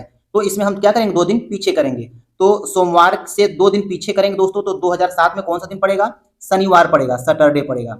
उसी प्रकार से 2006 में क्या पड़ेगा, 2006 में क्या पड़ेगा दोस्तों, एक दिन पीछे करेंगे, क्या पड़ेगा, फ्राइडे पड़ेगा। और उसी प्रकार से हम 2005 में देखेंगे तो 2005 में क्या पड़ेगा दोस्तों, 2005 में पड़ेगा बृहस्पतिवार, थर्सडे पड़ेगा, THURSDAY, बृहस्पति पड़ेगा। अब देखिए दोस्तों 2004 में क्या पड़ेगा, 2004 में क्या पड़ेगा। तो 2004 में क्या पड़ेगा दोस्तों, एक दिन पीछे आएंगे तो बुधवार पड़ेगा, वेडनेसडे पड़ेगा। ठीक है दोस्तों, तो ये दिन आया 12 मई 2004 तक। 12 मई 2004 को कौन सा दिन पड़ा, बुधवार पड़ा। अब हमसे पूछ रहा है 10 मई 2004 को कौन सा दिन पड़ेगा, तो हम क्या करें, इसमें 2 दिन घटा दें। बुधवार में 2 दिन क्या करते दोस्तों, घटा दें। तो बुधवार में 2 दिन घटा देंगे तो दोस्तों कितना आएगा, सोमवार आएगा। तो सोमवार इसका क्या हो जाएगा, राइट आंसर हो जाएगा। ऑप्शन ए इसका मैच कर रहा है। अगला प्रश्न देखा जाए दोस्तों, अगला प्रश्न यहाँ पे दोस्तों, यहाँ पे लिखा हुआ है, एक निश्चित कूट भाषा में लैंडमार्क को इस सांकेतिक रूप में लिखा है, उसी प्रकार से नोटबुक को क्या लिखा जाएगा। तो सबसे पहले थोड़ा सा देखेंगे दोस्तों, यहाँ पे देखिएगा लैंडमार्क को ये इतनी बड़ी संख्या लिखा हुआ है, तो थोड़ा सा ध्यानपूर्वक देखेंगे, क्या यल का कोड क्या इसमें छुपा है। यल का कोड दोस्तों देखिएगा थोड़ा ध्यान से, यल का कोड देखिए यहाँ पे 12 है, फिर ए का कोड कितना होता है, 1 होता है, एन का कोड कितना होगा, 14, फिर डी का कोड कितना होगा दोस्तों, 4 होगा। तो कुल मिला के यहाँ पे देखिएगा शुरू के 4 दोस्तों, और ये इतना 4 इनका कोड लिखा हुआ है। उसी प्रकार से यहाँ पे मार्क का देखिए, मार्क का शुरू से इसमें लिखा है, शुरू से यहाँ पे 13, 11, 8, 11 देखिएगा। मार्क में यम का मान होता है दोस्तों 13, ए का मान कितना होता है 1, और आर का मान होता है 18, और उसी प्रकार से के का मान कितना होता है 11। तो जिस तरह से ये कोड किया है उसी तरह से हम नोटबुक का भी कोड करेंगे। तो यहाँ पे देखिए दोस्तों शुरू के 4, अंतिम के 4 कोड यहाँ से मिल रहा है, और अंतिम के 4, शुरू के यहाँ पे 4, यहाँ पे गिनती इनका मिल रहा है। इन अक्षरों का सांकेतिक मान लिखा हुआ है। तो उसी प्रकार से हम नोटबुक को लिखेंगे दोस्तों। तो पहले बुक का क्या होगा, बुक का पहले लिखा जाएगा, बुक को कहाँ लिखेगा, पहले लिखा जाएगा। तो यहाँ पे हो जाएगा 2 15 15, यहाँ पे 11 हो जाएगा, 2 15 15 11। अब उसी प्रकार से नोट को क्या लिखेगा, नोट को लिखेगा यहाँ पे 14 15 205। तो ऑप्शन ए इसका मैच कर रहा है। अगला प्रश्न देखा जाए दोस्तों। अगला प्रश्न दोस्तों, कौन सी आकृति प्रश्न आकृति पैटर्न को पूरा करेगी। कौन सी उत्तर आकृति है जो प्रश्न आकृति के पैटर्न को क्या करेगी, पूरा करेगी। तो यहाँ पे देखिए दोस्तों, ये पिक्चर रीजनिंग है, इसको देख के बताना है कि कौन सा इस आकृति का पैटर्न जो है वो पूरा करेगी। तो जैसा कि ऑप्शन देखिएगा यहाँ पे, यहाँ 4 ऑप्शन बना हुआ है। ये चौथा वाला ऑप्शन देखिएगा, ये वाला जो आकृति पैटर्न है, इस आकृति पैटर्न को क्या करेगी, पूरा करेगी। अगला प्रश्न देखा जाए दोस्तों। अगला प्रश्न है यहाँ पे प्रश्न नंबर 43। एक कागज के टुकड़े को आकृतियों में दिखाए गए अनुसार क्रम में मोड़ा गया है और फिर उस मोड़े हुए कागज के टुकड़े को नीचे दी गई आकृतियों में दिखाए गए अनुसार काटा गया है। इस कागज के टुकड़े को पुनः खोलने पर कैसा दिखाई देगा। तो देखिए दोस्तों, सबसे पहले क्या किया है यहाँ पे, सबसे पहले एक बार जो है इसको इस तरह से मोड़ दिया है, ठीक है। और मोड़ने के बाद फिर क्या किया है, इसको इस तरह से मोड़ दिया है। अब इस तरह मोड़ने के बाद यहाँ पे एक रिंग काट दिया है और यहाँ पे एक क्या काट दिया है, आयत काट दिया है। तो अब इसको खोलेंगे, जिस तरह से मोड़ा है उसी तरह से खोलेंगे तो कौन सी आकृति प्राप्त होगी दोस्तों। तो इसमें आकृति कौन सी प्राप्त होगी, ऑप्शन डी वाली आकृति प्राप्त होगी। ये वाली आकृति एक बार यहाँ आएगी, फिर यही वाली आकृति एक बार यहाँ आएगी, फिर यही वाली आकृति एक बार यहाँ आएगी। तो ऑप्शन डी जो है इस आकृति को क्या कर रही है दोस्तों, पूरा कर रही है। ऑप्शन डी इसका राइट आंसर हो जाएगा। अगला प्रश्न देखा जाए दोस्तों। दी गई आकृति में कुल कितने त्रिभुज हैं। दी गई आकृति में कुल कितने त्रिभुज हैं, इसमें दोस्तों गिन के बताना है कि कुल कितने त्रिभुज हैं। तो दोस्तों आप जो है कॉपी और पेन को उठाइए और इस चित्र को बनाइए और गिन के बताइए कमेंट बॉक्स में कि इसमें कुल कितने त्रिभुज बन रहे हैं। अगला प्रश्न देखा जाए दोस्तों। यहाँ पे प्रश्न नंबर यहाँ पे 45 है। 45 क्या कहता है दोस्तों, यहाँ पे एक ही पासे की 4 अलग अलग स्थितियां दर्शाई गई हैं। उस संख्या का चयन कीजिए जो संख्या 2 दर्शाने वाले फलक के विपरीत फलक हो। यहाँ पे संख्या 2 का अपोजिट हमें पूछ रहा है दोस्तों। तो कैसे निकालेंगे, जब भी 2 पासा दिया हो या 3 पासा दिया हो दोस्तों या 4 पासा दिया हो और अपोजिट पूछे, तो हम पहले 2 ऐसे पासा का चुनाव करेंगे जिसमें एक अंक जो है उभयनिष्ठ हो। तो जैसा कि पहले 2 पासे में देखते हैं, पहले 2 पासे में देख लेते हैं। यहाँ पे देखिए 5 है और यहाँ भी 5 है, 5 5 उभयनिष्ठ है, तो हम ये भी पासा ले सकते हैं। और देख लेते हैं और क्या कोई पासा ले सकते हैं। जैसा यहाँ पे देखिए दोस्तों, यहाँ पे 1 है और यहाँ 1 है, तो हम ये दोनों पासा भी ले सकते हैं। हम इन दोनों पासा की सहायता से भी हल कर सकते हैं और इन दोनों पासा की सहायता से भी हम हल कर सकते हैं। तो कोई भी दोनों में से हम कोई एक पासा लेते हैं। तो चलिए हम लेते हैं यहाँ पे ये वाला पासा हम लेते हैं। अंतिम के 2 पासा लेके हम इसको हल करते हैं। तो चलिए यहाँ पे देखिएगा, यहाँ पे जो उभयनिष्ठ है 1 और यहाँ उभयनिष्ठ है 1। हम क्या कर लेते हैं, इसको घड़ी की दिशा में इसको घुमा देते हैं। तो यहाँ पे लिख लेंगे 1, यहाँ पे दोस्तों लिखेंगे क्या, 1 लिख लिया, फिर 2 लिख लिया, फिर क्या लिख लिया, 3 लिख लिया। इसके बाद क्या करेंगे, जिस तरह से मैंने इसको घुमाया है घड़ी की दिशा में, उसी तरह से इस पासे को भी हम घुमाएंगे घड़ी की दिशा में। 1 हो गया और फिर 6 हो गया, फिर 4 हो गया। तो यहाँ पे देखिए दोस्तों, 2 के अपोजिट कौन सा अंक मिल रहा है, 6 मिल रहा है। तो 2 का अपोजिट क्या होगा, यहाँ पे 6 होगा। तो 6 इसका क्या हो जाएगा, राइट आंसर हो जाएगा। ऑप्शन ए इसका मैच कर रहा है। अगला प्रश्न देखा जाए दोस्तों। उस सही विकल्प का चयन कीजिए जो दिए गए शब्द व्यवस्था को उसी क्रम में इंगित करता है जिसमें वे किसी अंग्रेजी शब्दकोश में दिखाई पड़ते हैं। तो जैसे दोस्तों डिक्शनरी में हर एक शब्द जो है अक्षरों के क्रमानुसार लिखा रहता है, तो इसी हिसाब से हमें यहाँ पे 5 शब्द दिए हैं। 5 शब्दों को जो है यहाँ पे अक्षर के अल्फाबेट के क्रमानुसार हमें क्या करना है, सजाना है। तो कौन सा ऑप्शन इसमें सही हो जाएगा दोस्तों, ऑप्शन बी इसका सही हो जाएगा। पहले क्या आएगा, पहले इसमें आएगा दोस्तों चौथा लिखा जाएगा मॉडरेट। मॉडरेट के बाद क्या लिखा जाएगा, मॉडिफायर लिखा जाएगा। इसके बाद मॉडुलस, इसके बाद क्या लिखा जाएगा, मॉइस्चर। इसके बाद क्या लिखा जाएगा, मोनोपोलिस्ट लिखा जाएगा दोस्तों। तो ऑप्शन बी इसका मैच कर रहा है। अगला प्रश्न देखा जाए दोस्तों। अगला प्रश्न है, निम्नलिखित विकल्पों में से वह शब्द चुनिए जो दिए गए शब्द के अक्षरों का प्रयोग करके नहीं बनाया जा सकता। ये दोस्तों एक शब्द दिया है, इनके अक्षरों से इसमें से कौन सा शब्द बनाया नहीं जा सकता, वही आपको बताना है। तो जैसा देखिएगा यहाँ पे लिखा है LENT, लेंट, तो यहाँ पे एल है, ई नहीं है, इसमें जो है ई नहीं है दोस्तों, तो पहला वाला ही ऑप्शन इसमें सही हो जाएगा। लेंट शब्द जो है इस वाले अक्षर के शब्दों के समूह से बनाया नहीं जा सकता, तो लेंट इसका क्या हो जाएगा दोस्तों, राइट आंसर हो जाएगा। यहाँ पे देखिए बेन, यहाँ पे देखिए दोस्तों बी है और ए है, आई है, एन है। उसी प्रकार देखिएगा ये जो 6 अक्षर है दोस्तों इस वाले में मिल रहा है, और ये भी जो 4 अक्षर दोस्तों इसमें मिल रहा है, लेकिन पहले का जो है, पहले का इसमें जो है ई नहीं मिल रहा है, ई जो है ई अक्षर नहीं दिया हुआ है। तो जो है लेंट जो है ये जो है अक्षरों का प्रयोग करके बनाया नहीं जा सकता। अगला प्रश्न देखा जाए दोस्तों, यदि ए का मतलब घटाना है, बी का मतलब गुणा है, सी का मतलब जोड़ है और डी का मतलब भाग है, तो निम्नलिखित व्यंजक का मान बताइए। तो यहाँ पे दोस्तों क्या करेंगे 32, और यहाँ बी के जगह क्या रखेंगे, बी का मतलब है क्या, गुणा, फिर लिखेंगे 4। ए का मान क्या है दोस्तों, यहाँ पे ए को क्या लिख रहा है, ए को लिख रहा है घटाना, फिर लिखेंगे 12, और बी को क्या लिख रहा है दोस्तों, बी को लिख रहा है क्या, गुणा, छोटा कोष्टक लगाएंगे यहाँ पे, और 35। अब यहाँ पे क्या कहता है ए को क्या लिखा जाएगा, ए को लिखा जाएगा यहाँ पे घटाना, फिर लिखेंगे यहाँ पे 24, और फिर सी को क्या लिखा जाता है दोस्तों, सी को लिखा जाता है जोड़, और लिखेंगे 52।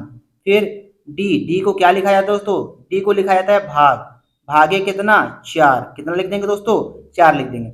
अब दोस्तों हम क्या कर लेंगे, इसको क्या करेंगे, हल करेंगे, हल करने पर इसका आंसर कितना आएगा दोस्तों, हल करने पर इसका आंसर आएगा दोस्तों 9, तो 9 इसका राइट आंसर हो जाएगा दोस्तों।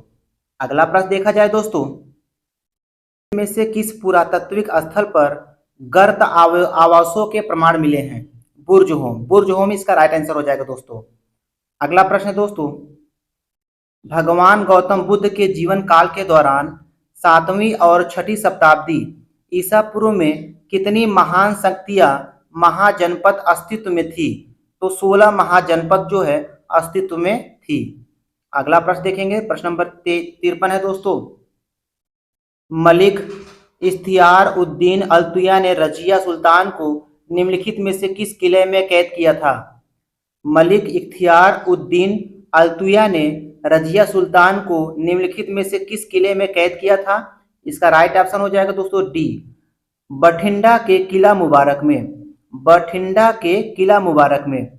अगला प्रश्न देखेंगे दोस्तों, प्रश्न नंबर 54, दीवान ए कोही के रूप में विख्यात कृषि विभाग किसके द्वारा बनाया गया था, इसका राइट ऑप्शन हो जाएगा दोस्तों मुहम्मद बिन तुगलक। अगला प्रश्न है दोस्तों, निम्न में से कौन सी घटना 1905 में बंगाल विभाजन से पहले घटी थी, निम्न में से कौन सी घटना 1905 में बंगाल विभाजन से पहले घटी थी, तो इसका राइट आंसर हो जाएगा दोस्तों चापेकर बंधुओं द्वारा प्लेग कमिश्नर की हत्या। अगला प्रश्न दोस्तों, प्रश्न नंबर 56, रोलेक्ट एक्ट की प्रतिक्रिया के रूप में 6 अप्रैल 1919 को राष्ट्रीय अपमान दिवस के रूप में आयोजित किया गया था। रोलेक्ट एक्ट की प्रतिक्रिया के रूप में 6 अप्रैल 1919 को राष्ट्रीय अपमान दिवस के रूप में आयोजित किया गया था। प्रश्न नंबर 57 दोस्तों, जलियांवाला बाग हत्याकांड के लिए जिम्मेदार ब्रिटिश अधिकारी माइकल ओ डायर की हत्या निम्नलिखित में से किसने की थी। माइकल ओ डायर की हत्या उधम सिंह ने किया था। अगला प्रश्न है 58, निम्नलिखित नेताओं में से कौन काकोरी ट्रेन डकैती मामले में अभियुक्त नहीं था। भगत सिंह जो है काकोरी ट्रेन डकैती मामले में जो है अभियुक्त नहीं थे। अगला प्रश्न दोस्तों, प्रश्न नंबर 59, चंपारण सत्याग्रह निम्नलिखित में से किस वर्ष में शुरू किया गया था। चंपारण सत्याग्रह 1917 में शुरू किया गया था। अगला प्रश्न दोस्तों, गांधी जी ने वर्ष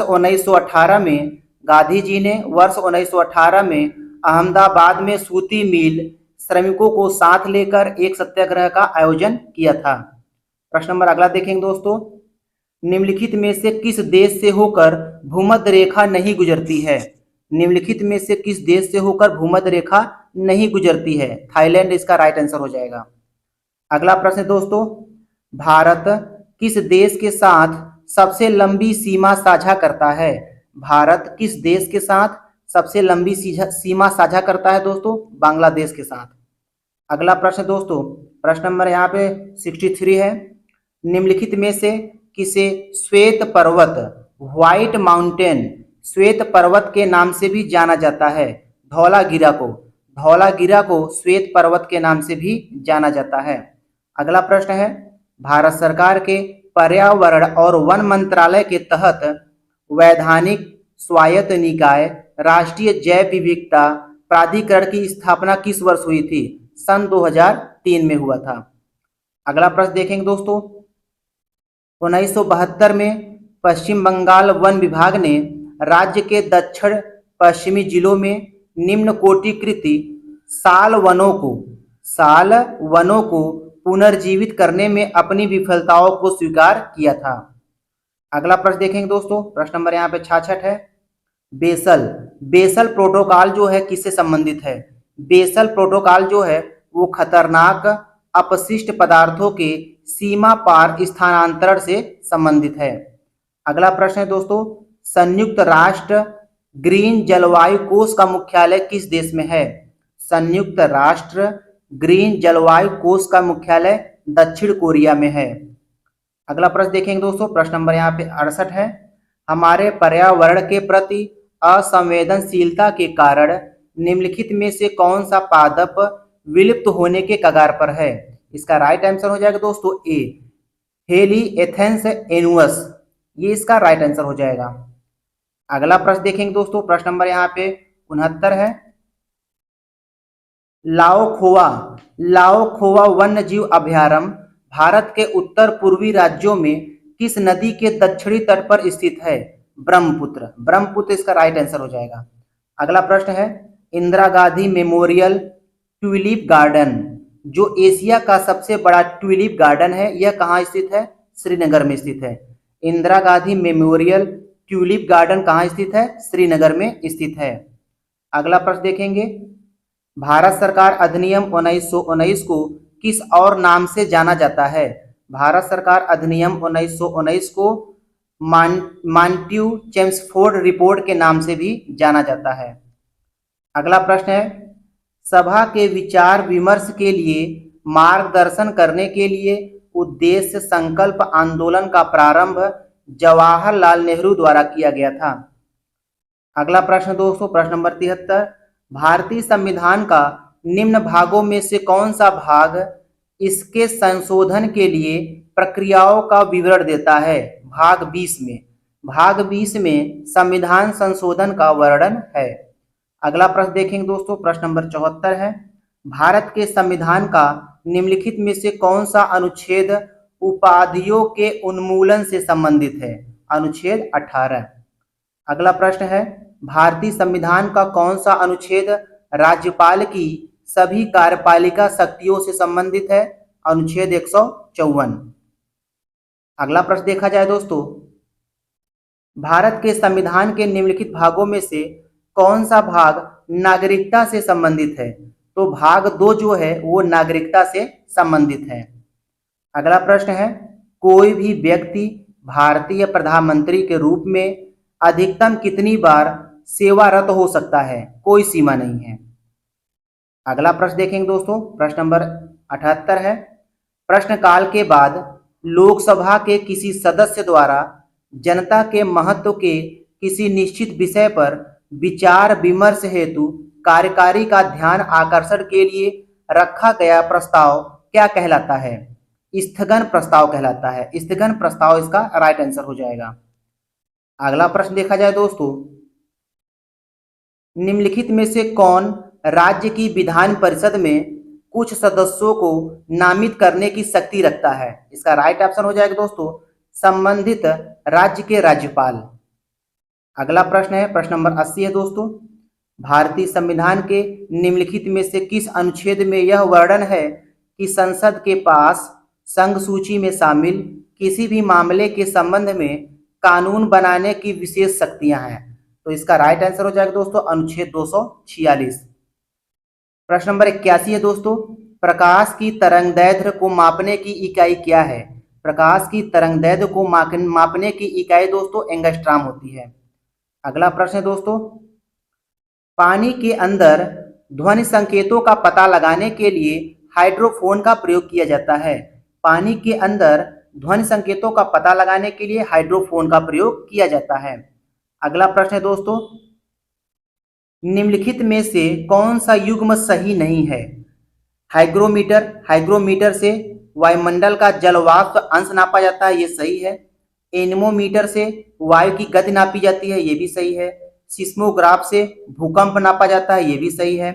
लैक्टोमीटर से दूध की तीव्रता नापी जाती है, दूध नापा जाता है दोस्तों, जो कि तरल का विशिष्ट घनत्व, ये गलत है। लैक्टोमीटर वाला ऑप्शन इसमें क्या है? गलत है। तो लैक्टोमीटर से दूध की शुद्धता नापी जाती है। अगला प्रश्न देखेंगे दोस्तों, प्रश्न नंबर 84 है यहाँ पे, निम्नलिखित में से विस्थापन के बारे में कौन सी बात गलत है? विस्थापन के बारे में कौन सी बात गलत है? यह हमेशा धनात्मक होता है, यही गलत है। विस्थापन दोस्तों ऋणात्मक, धनात्मक, शून्य कुछ भी हो सकता है। अगला प्रश्न दोस्तों, फ़ारेनहाइट स्केल पर भापांक, जिसे स्टीम पॉइंट कहते हैं, कितना होता है? 212 डिग्री फ़ारेनहाइट होता है। प्रश्न नंबर 86 है दोस्तों, निम्नलिखित में से किसे आधुनिक परमाणु सिद्धांत का जनक कहा जाता है? आधुनिक परमाणु सिद्धांत का जनक जॉन डाल्टन को कहा जाता है। अगला प्रश्न है, इनमें से किसने कैवेंडिश प्रयोगशाला में काम करते समय 1932 में न्यूट्रॉन की खोज की थी? तो न्यूट्रॉन की खोज दोस्तों जेम्स चैडविक ने किया था। प्रश्न नंबर अगला है दोस्तों, लोहे में जंग लगने के लिए किस अवस्था का होना आवश्यक है? लोहे में जंग लगने के लिए किस अवस्था का होना आवश्यक है? ऑक्सीजन की उपस्थिति होना आवश्यक है। अगला प्रश्न है दोस्तों, प्रश्न नंबर 89 है, अम्लराज जिसे एक्वारेजिया कहा जाता है, अम्लराज जिसे एक्वारेजिया कहा जाता है, यह किसका मिश्रण होता है? यह दोस्तों सांद्र हाइड्रोक्लोरिक अम्ल और सांद्र नाइट्रिक अम्ल का मिश्रण होता है। अगला प्रश्न दोस्तों, जल की स्थायी कठोरता दूर करने के लिए वाशिंग सोडा का प्रयोग किया जाता है। जल की स्थायी कठोरता दूर करने के लिए वाशिंग सोडा का प्रयोग किया जाता है। प्रश्न नंबर 91 देखेंगे दोस्तों, अंगूर की खेती को विटीकल्चर के रूप में जाना जाता है। अंगूर की खेती को विटीकल्चर के रूप में जाना जाता है। अगला प्रश्न है दोस्तों यहाँ पे, ऊतक विज्ञान और कोशिका विज्ञान के क्षेत्र में सभी कोशिका केंद्रकों को लाल रंग देने के लिए किस जैविक रंजक का इस्तेमाल किया जाता है? सैफ्रेनिन इसका राइट आंसर हो जाएगा दोस्तों। अगला प्रश्न है, मैग्नीशियम निम्नलिखित में से किसका संघटक धातु है? मैग्नीशियम निम्नलिखित में से किसका संघटक धातु होता है? इसका राइट आंसर हो जाएगा दोस्तों ए, क्लोरोफिल का, जिसे हिंदी में कहते हैं पर्णहरित अणु। क्लोरोफिल का जो है संघटक धातु होता है मैग्नीशियम। अगला प्रश्न देखेंगे दोस्तों, प्रश्न नंबर 94, डीएनए को प्रमुख रूप से नाभिक कोशिका में संग्रहित किया जाता है। डीएनए को प्रमुख रूप से नाभिक कोशिका में संग्रहित किया जाता है। अगला प्रश्न है, एक गुणसूत्र में निम्नलिखित में से क्या उपस्थित होते हैं? एक गुणसूत्र में डीएनए तथा प्रोटीन उपस्थित होते हैं। गुणसूत्र में डीएनए तथा प्रोटीन उपस्थित होते हैं। अगला प्रश्न देखते हैं दोस्तों, प्राकृतिक चयन तंत्र को वर्णित करने की पद्धति के रूप में योग्यतम की उत्तरजीविता वाक्यांश निम्नलिखित में से किसका कथन है? हर्बर्ट स्पेंसर का। योग्यतम की उत्तरजीविता वाक्यांश ये किसका कथन है दोस्तों? हर्बर्ट स्पेंसर का है। अगला प्रश्न देखते हैं, स्पंज जो है वो किस प्रजाति के अंतर्गत आता है? स्पंज जो है वो पोरीफेरा प्रजाति के अंतर्गत आता है। अगला प्रश्न देखेंगे दोस्तों, तिलचट्टों के शरीर में वायु जो है वो श्वास रंध्रों के द्वारा प्रवेश करती है। तिलचट्टों के शरीर में वायु श्वास रंध्रों के द्वारा प्रवेश करती है। प्रश्न नंबर अगला है दोस्तों, मनुष्यों में आमाशयी ग्रंथियों से स्रावित होने वाला वह कौन सा अम्ल है जो भोजन के पाचन में सहायता करता है? हाइड्रोक्लोरिक अम्ल इसका राइट आंसर हो जाएगा। यह जो है भोजन के पाचन में क्या करता है, सहायता करता है, हाइड्रोक्लोरिक अम्ल। प्रश्न नंबर 100वां देखते हैं दोस्तों। प्रश्न नंबर 100वां है, रक्त प्रवाह के हवा के बुलबुले का होना जीवन के लिए क्यों खतरनाक है? रक्त प्रवाह में हवा के बुलबुला होना जीवन के लिए क्यों खतरनाक है? क्योंकि ऑप्शन सी इसका राइट आंसर होगा दोस्तों, रक्त के प्रवाह में बाधा उत्पन्न हो जाती है। अगला प्रश्न है ओणम। ओणम जो है एक पारंपरिक हिंदू त्योहार है जो केरल में मनाया जाता है। ओणम जो है कहाँ मनाया जाता है दोस्तों? त्योहार केरल में मनाया जाता है। प्रश्न नंबर 102 देखेंगे दोस्तों। बाला सरस्वती, बाला सरस्वती किस शास्त्रीय नृत्य की प्रमुख प्रतिपादक थी? भरतनाट्यम। भाला सरस्वती जो है वो भरतनाट्यम से संबंधित है। अगला प्रश्न दोस्तों, हरिप्रसाद चौरसिया। हरिप्रसाद चौरसिया का संबंध जो है वो बांसुरी वादक से है। हरिप्रसाद चौरसिया वो बांसुरी बजाते थे। अगला प्रश्न दोस्तों, किस भारतीय राज्य में गमक्षा, किस भारतीय राज्य में गमक्षा एक सांस्कृतिक प्रतीक है? असम में। गमक्षा एक सांस्कृतिक प्रतीक है, किस राज्य का? असम राज्य का है। अगला प्रश्न है, playing it my way, playing it my way पुस्तक के लेखक का नाम क्या है? Sachin Tendulkar. Playing it my way ये किसने लिखा है? सचिन तेंदुलकर ने लिखा है। अगला प्रश्न है दोस्तों, भारत के सर्वोच्च नागरिक सम्मान प्रतिष्ठित भारत रत्न से सम्मानित होने वाले पहले संगीतकार का नाम क्या है? इसका राइट आंसर हो जाएगा दोस्तों एम.एस. सुब्बुलक्ष्मी। एम.एस. सुब्बुलक्ष्मी ये पहले संगीतकार थे जिन्हें भारत रत्न मिला था। अगला प्रश्न दोस्तों, अंतर्राष्ट्रीय बुकर पुरस्कार किस वर्ष जो है स्थापित किया गया था? सन 2005 में। अंतर्राष्ट्रीय बुकर पुरस्कार की स्थापना सन 2005 में हुआ था। अगला प्रश्न दोस्तों, हॉकी के मैदान का आयाम जिसमें लंबाई और चौड़ाई होती है कितना होता है? हॉकी के मैदान का आयाम जो होता है या लंबाई और चौड़ाई कितना होता है दोस्तों? 91.4 × 55 मीटर होता है। लंबाई 91.4 मीटर, चौड़ाई 55 मीटर होता है। अगला प्रश्न दोस्तों, इंडियन सुपर लीग एक चैंपियन है किसका? फुटबॉल का। इंडियन सुपर लीग फुटबॉल का एक चैंपियनशिप है। अगला प्रश्न दोस्तों, हम्पी, हम्पी जो है दोस्तों ये कर्नाटक में पड़ता है। हम्पी को निम्नलिखित में से किस वर्ष में यूनेस्को द्वारा विश्व धरोहर स्थल घोषित किया गया था? 1986 में। अगला प्रश्न इंपॉर्टेंट है दोस्तों, उड़ीसा जो है बिहार से कब अलग हुआ था? उड़ीसा बिहार से कब अलग हुआ था दोस्तों? 1936 में। उड़ीसा बिहार से 1936 में अलग हुआ था। प्रश्न नंबर अगला देखेंगे दोस्तों, फरवरी 2023 में 7 वर्षीय प्रिंस किस देश के पहले डिजिटल नागरिक बने हैं? इसका राइट आंसर हो जाएगा दोस्तों भूटान, भूटान देश के। अगला प्रश्न दोस्तों, केसरिया, केसरिया सुप्रसिद्ध है, ये क्या है दोस्तों? बौद्ध स्तूप के लिए प्रसिद्ध है। केसरिया सुप्रसिद्ध है किसके लिए? बौद्ध स्तूप के लिए। अगला प्रश्न दोस्तों, Jharkhand, Jharkhand castle over Graves के लेखक कौन है? झारखंड कैसल ओवर ग्रेव्स के लेखक कौन है? विक्टर दास है। अगला प्रश्न दोस्तों, पटना उच्च न्यायालय की स्थापना कब हुआ था? 1916 में। पटना उच्च न्यायालय की स्थापना सन 1916 में हुआ था।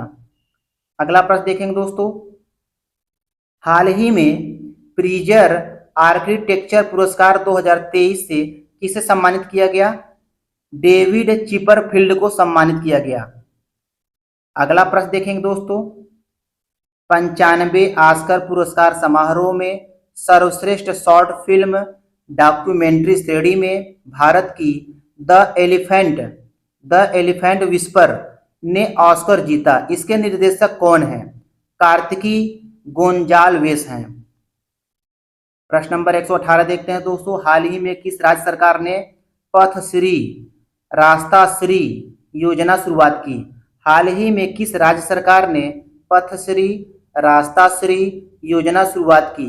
पश्चिम बंगाल। पश्चिम बंगाल इसका राइट आंसर हो जाएगा दोस्तों। प्रश्न नंबर 19 है दोस्तों, हाल ही में चर्चा में रहा नासा का आर्टेमिस मिशन 2 का संबंध किससे है? चंद्रमा से है। अगला प्रश्न है दोस्तों, अप्रैल 2023 में डब्ल्यूएचओ ने किन दो देशों को मलेरिया मुक्त घोषित किया है? अप्रैल 2023 में डब्ल्यूएचओ ने किन दो देशों को मलेरिया मुक्त घोषित किया गया है? ऑप्शन बी इसका राइट आंसर हो जाएगा, अजरबैजान और तजाकिस्तान को। तो आज के इस वीडियो में दोस्तों इतना ही। वीडियो पसंद आया हो दोस्तों तो लाइक ज़रूर कीजिएगा और अपने दोस्तों में ज़रूर शेयर कीजिएगा। धन्यवाद।